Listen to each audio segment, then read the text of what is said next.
안녕하세요. 보험 지식 저장소의 최민수입니다. 오늘 영상은 휴업손해 4편이 되겠고요. 지난번 영상에서는 제가 대기업이나 공무원처럼 휴업을 하더라도 급여의 감소가 없는 분들도 휴업손해 지급이 가능할까? 라는 내용으로 영상을 만들어서 올렸고요. 오늘 영상의 주제는 교통사고 통원치료 환자도 휴업손해 지급이 가능할까? 라는 주제로 영상을 제작하게 되었습니다. 자, 일단 이 부분에 대해서는 자동차 보험 약관의 내용을 살펴보면 그 어디에도 이번 환자만 휴업손해를 지급하겠다 라고 되어 있지 않습니다. 어떻게 되어 있냐면 교통사고로 인하여 휴업함으로써 소득의 상실이 있는 경우 그 감소된 소득의 85%만큼을 보상하며 기간은 치료기간의 범위 내에서 라고 이렇게 써 있거든요. 그러면 치료기간의 범위라고 써 있지 이 치료 방식에 입원만 된다라고 써 있진 않아요. 당연히 통원도 포함을 하는 것입니다. 결론적으로. 자, 그러면 통원 치료는 무조건 휴업손해가 되느냐? 또 그렇지도 않습니다. 그렇기 때문에 만약 저한테 저는 통원 치료를 받았는데요. 휴업손해 지급이 가능할까요? 라고 물어보신다면 즉답은 할 수가 없어요. 왜냐하면 그분의 상황을 여쭤봐야 되거든요.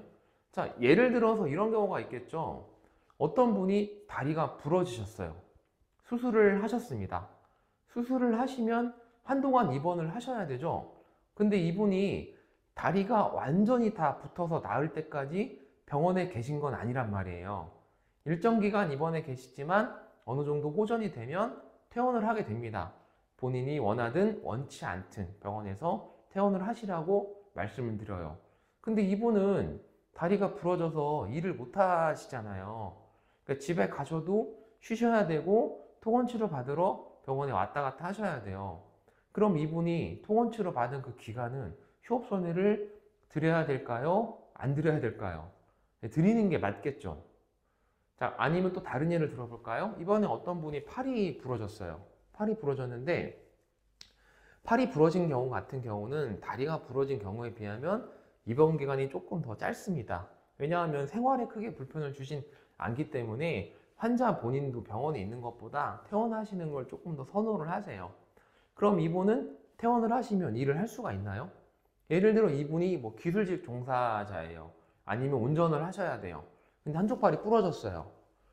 그러면 여러분들이 담당자라고 생각을 해보시면 이분이 비록 한 팔이 부러졌지만 어떻게든 힘을 내서 한 손으로 운전을 하고 한 손으로 나가서 막 기술직 종사하시고 뭐 이렇게 했을 거라고 보기는 좀 어렵잖아요.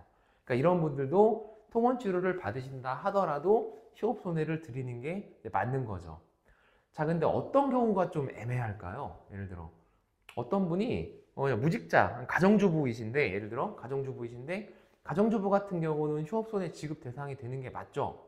근데 이분이 교통사고가 났는데 입원은 안 하시고 통원치료 하기로 하셨어요. 왜냐하면 애들이 있어가지고 애들이 어리다 보니까 집을 비우기가 어려워서 몸이 많이 아프지만 통원치료를 받기로 하신 거예요. 그래서 입원할 때 전화를 해서 물어보니까 저는 통원치료 받기로 했습니다 라고 하는데 어디 병원 다니세요? 물어봤더니 어디 병원 다닌대요. 그래서 이분이 집 주소에서 그 병원을 확인해 보니까 왔다 갔다 하는 거리가 도보로도 한 왔다 갔다 해도 30분이 안 걸려요. 20분 정도 걸리는 아주 가까운 거리에 병원이 있고 물리치료 받는 거 보니까 허리, 목 이렇게만 받아요. 그러면 이분이 왔다 갔다 하는 시간이 얼마 정도 될까요? 왔다 갔다 하고 치료받는 시간 다 포함해도 아마 3시간 넘기기 힘들 거예요.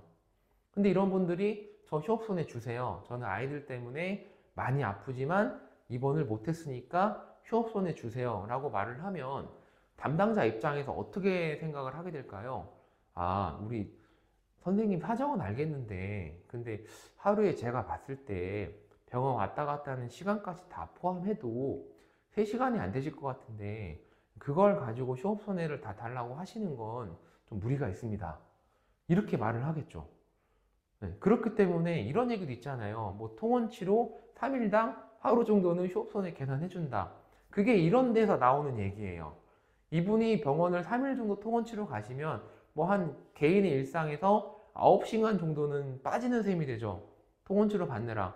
뭐 그런 식으로 이제 세무회사 담당자가 적절하게 휴업 손해를 지급해 주기도 하는 걸 가지고 어떤 분들은 야, 통원 3일에 하루당 휴업 손해 줘. 이렇게 생각을 하시는 거죠. 근데 그렇지가 않아요. 말 그대로 그 상황을 적절하게 판단을 해서 적용을 하는 겁니다. 뭐 이런 경우도 있죠. 약사분들 약국에서 아르바이트 좀 많이 하시죠. 그러니까 이게 직원이라서 월, 화, 수, 목, 금, 토 이렇게 나가는 게 아니라 알바하시는 분들은 주말 알바도 있어요. 근데 이게 약사 자격증 가진 분들이 그렇게 아르바이트를 하는 경우가 있거든요. 뭐 주말 이틀 일하시는 분도 있고 주중에 3일 정도만 가서 일하시는 분도 계세요.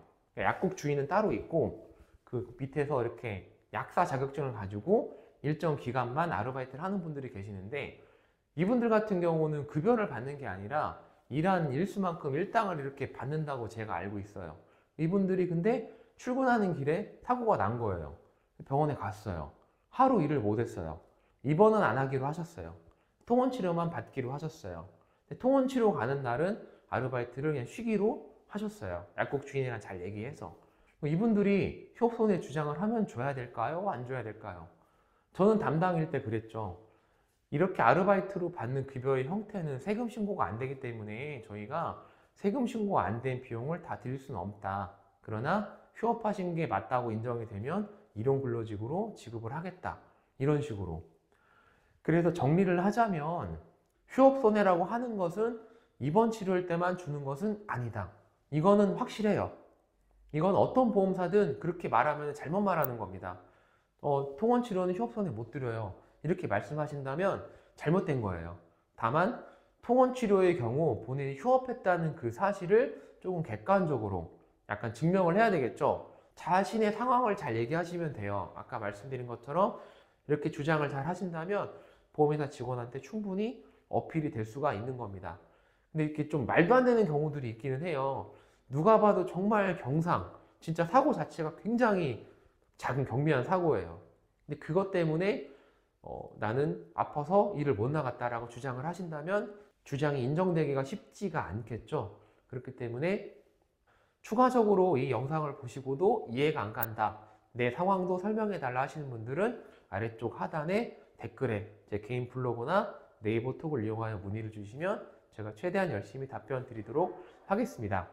그럼 여기까지 시청해 주셔서 대단히 감사합니다.